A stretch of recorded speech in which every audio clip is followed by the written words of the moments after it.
Prime में अब युद्ध से जुड़ी बड़ी अंतर्राष्ट्रीय खबर। इजरायल ने हिजबुल्लाह के उत्तराधिकारी हाशिम सफीद्दीन की मौत की पुष्टि कर दी है।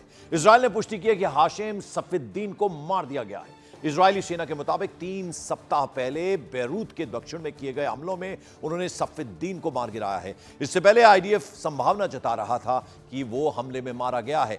हालांकि अभी तक सफीद्दीन के मारे जाने या फिर जिंदा होने पर हिजबुल्लाह की तरफ से कोई प्रतिक्रिया नहीं आई है, कुछ नहीं कहा गया है। हिजबुल्लाह ने फिलहाल चुप्पी साध रखी है। Hezbollah chief Syed Hassan Nasrallah के मारे जाने के बाद हाशिम सफीद्दीन प्रमुख भूमिका में आया था, लेकिन इजरायल ने उसे भी सितंबर के आखिरी हफ्ते में मार गिराया था, जिसकी अब पुष्टि की गई है। हालांकि अभी तक कोई औपचारिक बयान हिजबुल्लाह की तरफ से कि जिंदा है सफीद्दीन या मारा गया है उस बारे में कोई भी पुष्टि नहीं की है। और जिस तरह से इजरायल हिजबुल्लाह और हमास का सफाया कर रहा है और उसकी टॉप लीडरशिप को समाप्त कर रहा है, उससे हमास और हिजबुल्लाह के जो आका हैं उनमें कितना खौफ है कि अब कोई चीफ की कुर्सी पर बैठने तक को ही तैयार नहीं है। ये एक्सक्लूसिव रिपोर्ट देखिए।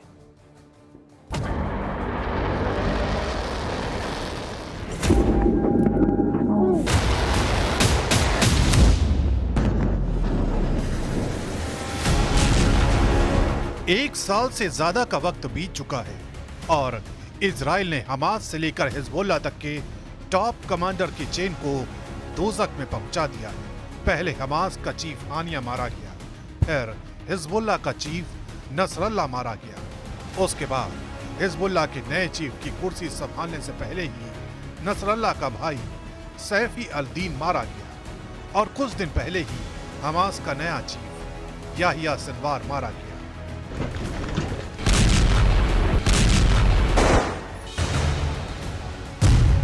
थर थर कांप रहे हैं हमास और हिजबुल्लाह। चुन चुन कर मार रही है इजराइल की सेना।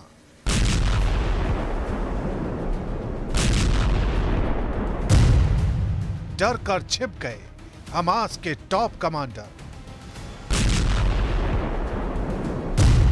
भाग खड़े हुए हिजबुल्लाह के आका। हमास और हिजबुल्लाह के नाम से इजराइल को डराने वाले अब खुद खौफ के साए में जी रहे हैं। हमास और हिजबुल्लाह की बात तो छोड़िए, इन दोनों को सपोर्ट करने वाला ईरान भी इस समय खौफ के साए में जी रहा है। हालात ये हो गए हैं कि हमास और हिजबुल्लाह को अपना कप्तान नहीं मिल रहा है।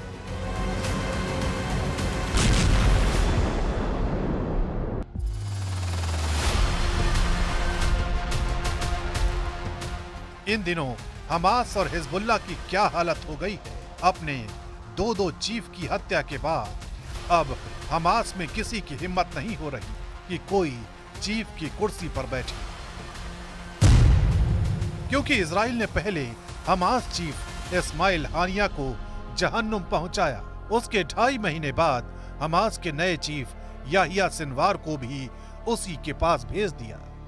इसके बाद हमास के नए चीफ की रेस में कई नाम सामने आए, जिनमें खलील अल-हया, खालिद मिशाल, मूसा अबू मरज़ूक, ज़हीर ज़बरीन, मोहम्मद इस्माइल दरविश इस पद के प्रमुख दावेदार माने गए। इन पांचों में कौन बनेगा हमास का चीफ, ये सवाल दुनिया में घूम रहा था, लेकिन अब तक हमास के नए चीफ का ऐलान नहीं किया गया। जाहिर है जिस तरह से इजराइल ने हमास के चीफ को एक एक करके ढेर कर दिया है, उससे हमास की टॉप लीडरशिप में दहशत फैल गई है और कोई भी कमान संभालने को तैयार नहीं है। इजरायली डिफेंस फोर्सेज के डर से हमास हो या हिजबुल्लाह, इन दोनों लड़ाकों के संगठनों का कोई भी काडर प्रमुख नहीं बनना चाहता। पिछले कुछ दिनों में इजरायली डिफेंस फोर्सेज ने हमास और हिजबुल्लाह की पूरी टॉप लीडरशिप को बम धमाकों या फिर टारगेटेड किलिंग में खत्म कर डाला है। यही नहीं, इनके डेप्यूटी का जैसे ही नाम सामने आता है, इजरायली डिफेंस फोर्सेज उसे भी मार डालती हैं। तो क्या यही वजह है कि फिलहाल हिजबुल्लाह या फिर हमास दोनों में कोई प्रमुख का पद नहीं लेना चाहता? यही खौफ हिजबुल्लाह को भी खाए जा रहा है, क्योंकि इजराइल ने एक हफ्ते के भीतर ही हिजबुल्लाह के 3 नए चीफ को मार गिराया। जिससे हिजबुल्लाह ब्रिगेड भीतर तक खौफ से भर गई है। 27 सितंबर को हिजबुल्लाह चीफ हसन नसरल्लाह मारा गया। उसके 24 घंटे के भीतर यानी 28 सितंबर को हिजबुल्लाह का नया चीफ खलील यासीन मारा गया।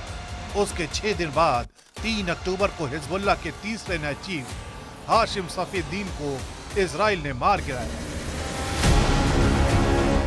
इसीलिए हिजबुल्लाह के नए चीफ शेख नईम कासिम को अब ये डर सताने लगा है कि न जाने कब उसके ऊपर भी इजराइल का बंकर बस्टर बम गिर जाए और उसके चिथड़े उड़ जाएं।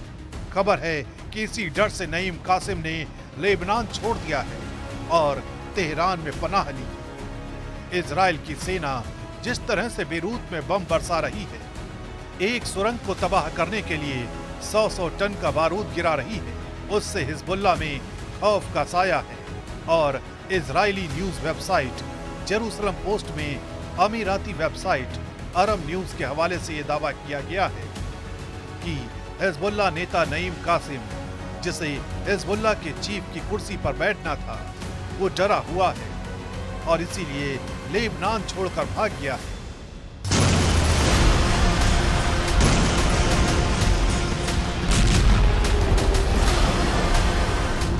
इजराइल के ऊपर खून सवार है। वो गाजा से हमास का नामो निशान मिटाने पर तुला है और यही हाल हिजबुल्लाह का भी कर रहा है। हालात ये हैं कि ईरान तक डर का साया है। ईरान ने भी एंटी मिसाइल सिस्टम को एक्टिव कर दिया है ताकि किसी भी तरह के हमले की सूरत में अपनी रक्षा कर सके, क्योंकि उसे दिख रहा है कि उसकी ओर से प्रॉक्सी वॉर लड़ने वाले संगठनों के चीफ की कुर्सी खाली है और उस कुर्सी पर कोई बैठने को तैयार नहीं है। और इस युद्ध के बीच हिजबुल्लाह ने इजराइल की तरफ से दागे गए एक ड्रोन को हवा में ही मार दिया और ऐसा दावा किया जा रहा है कि दक्षिणी लेबनान में हिजबुल्लाह के ठिकाने को टारगेट करने के लिए इजरायली सेना ने ड्रोन से हमला किया था, लेकिन वो टारगेट से टकराने से पहले ही हवा में नष्ट कर दिया गया। हिजबुल्लाह ने सतह से हवा में मार करने वाली मिसाइल का इस्तेमाल कर इस ड्रोन को तबाह कर दिया।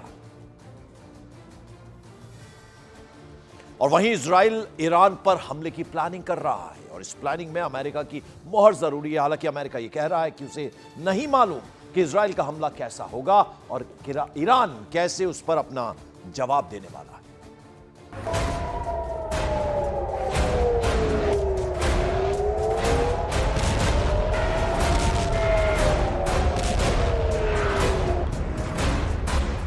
ईरान पर हमले क्यों नहीं कर रहा इजराइल?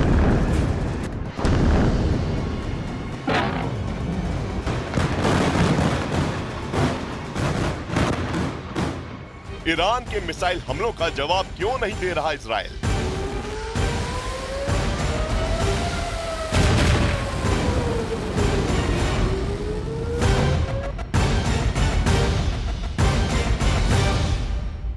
हमले का बटन क्यों ऑन नहीं कर रहे हैं बेंजामिन नेतन्याहू?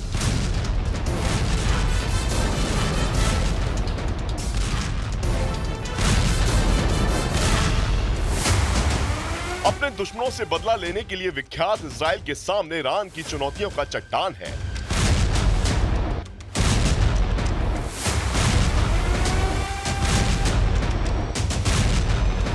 इजराइल का हर सैनिक इस बात के इंतजार में है कि कब नेतन्याहू हमले का आदेश देंगे।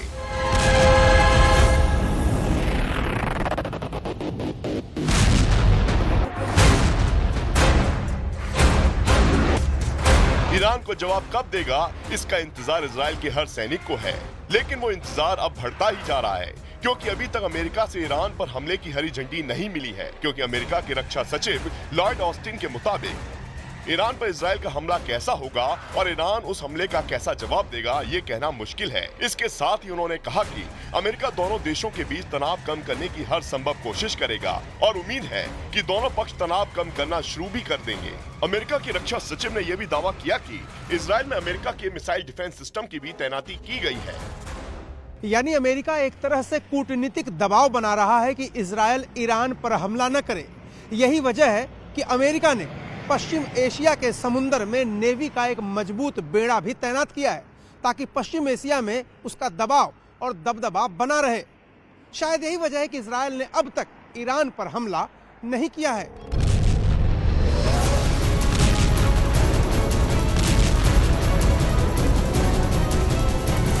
रक्षा विशेषज्ञों की माने तो इजराइल जब भी ईरान पर हमले करेगा तो उसे भी उस हमले की बड़ी कीमत चुकानी होगी। ईरान भी भीषण पलटवार करने को तैयार है और वो उस पलटवार का एक मुजाहिरा भी पेश कर चुका है। 14 अप्रैल 2024 ये वही तारीख है जब ऑपरेशन ट्रू प्रॉमिस के तहत ईरान ने इजराइल की धरती पर करीब 100 मिसाइलों से बौछार की थी।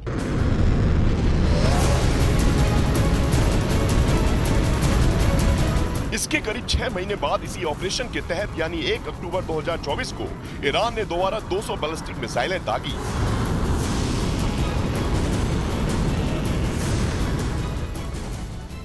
और ईरान के इसी हमले का बदला लेने के लिए इजराइल बेकरार है।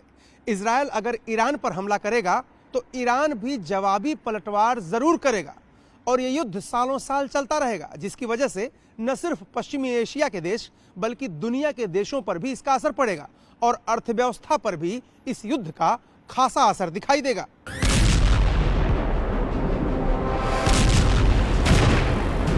ऐसा इसलिए क्योंकि पश्चिम एशिया के समंदर से यूरोप और अफ्रीका का रास्ता है। अगर पश्चिम एशिया के दो ताकतवर देश आपस में भिड़ जाते हैं तो समंदर के रास्ते पर माहौल खराब रहेगा और तेल व्यापार में मुश्किलें आएंगी। इसके साथ ही अगर इजराइल की सेना ईरान के तेल ठिकानों और परमाणु ठिकानों पर हमला करती है तो एशिया में तेल के दामों का संतुलन बिगड़ सकता है।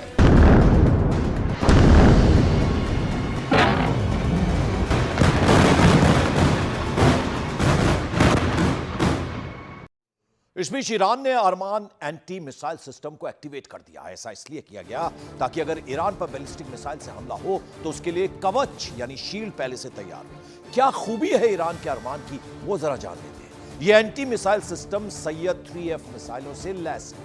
200 किलोमीटर की रेंज में अगर कोई खतरा, कोई डेंजर नजर आता है तो ये एक्टिवेट हो जाता है और 20 सेकंड के अंदर अंदर जवाबी हमले को अंजाम भी दे देता है। इससे निकलने वाली मिसाइल 120 किलोमीटर की रेंज में किसी भी खतरे को हवा में ही नष्ट कर देती है। एक साथ कई हमले होने की सूरत में 6 टारगेट को एक ही बार में मार गिराने की इसमें अरमान में क्षमता है। यह सिस्टम बैलिस्टिक मिसाइल को भी मार गिराने में सक्षम है। अलावा इसके ड्रोन और हेलीकॉप्टर भी ये टारगेट कर सकता है। यहां तक कि इस रेंज में लड़ाकू विमान को भी ये निशाना बना सकता है। तो ये इस अरमान की खूबी है जिनके बारे में हम आपको बता रहे थे। इस बीच इजराइल की सेना को हिजबुल्लाह के बंकर में खजाना ही खजाना मिल गया, खास तौर पर वहां जहां हिजबुल्लाह चीफ हसन नसरल्लाह मारा गया। इजराइल बैरूत के दहिया में हिजबुल्लाह के कमांड सेंटर में सोना मिला है, कैश मिला है और ढेर सारा कीमती सामान भी मिला है।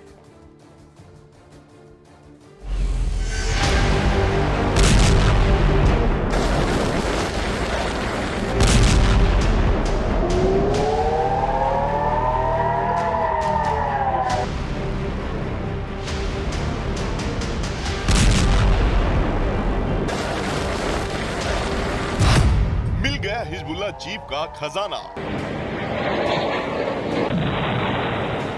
नसरल्लाह के खजाने तक पहुंची इजरायली सेना।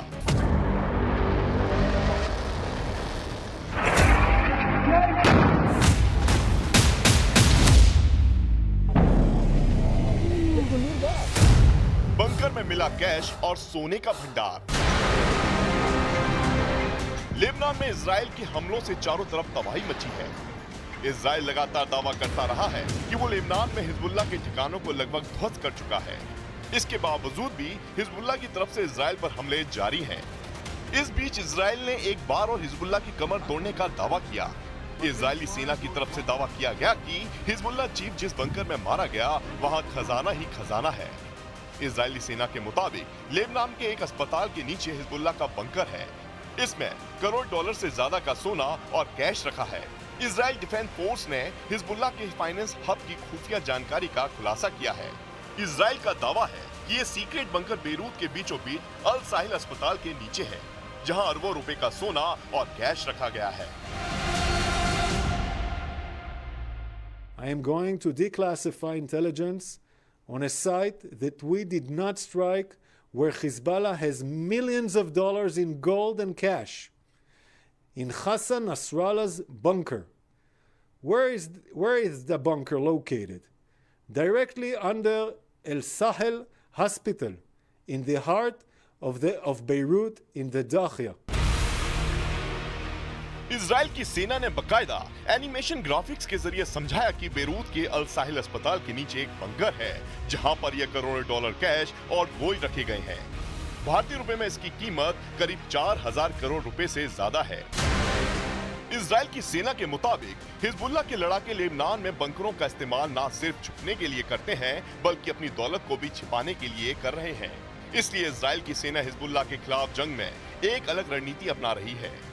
अब उसका मकसद हिजबुल्लाह के फंड के स्रोत को खत्म करना है। इसलिए इजरायली सैनिक हिजबुल्लाह के वित्तीय ठिकानों को लगातार निशाना बना रहे हैं। आईडीएफ ने दावा किया कि इजरायली एयरफोर्स ने हिजबुल्लाह के वित्तीय ठिकानों पर कई मिसाइल अटैक किए। इजराइल के मुताबिक अल साहिल अस्पताल के नीचे बंकर में जो भी सोना और कैश है, उन पैसों को लेबनान को फिर से संवारने में इस्तेमाल किया जा सकता है। इजराइल के इस दावे के बाद अस्पताल को खाली करा दिया गया है। वहीं इजरायली सेना के प्रवक्ता के मुताबिक अल साहिल अस्पताल पर हमला नहीं किया जाएगा। इजराइल की सेना के प्रवक्ता ने यह भी पर्दाफाश किया है कि बेरूत में मौजूद इस बंकर पर सालों से इजराइल की निगरानी थी। इसके साथ उन्होंने चेतावनी भी दी कि उनके विमान साइट की निगरानी करते रहते हैं और इस पर नजर रखते रहेंगे। इसके साथ ही लेबनान के लोगों को यह भी मशवरा दिया कि हिजबुल्लाह को अस्पतालों के नीचे पैसा जमा करने की परमिशन ना दें।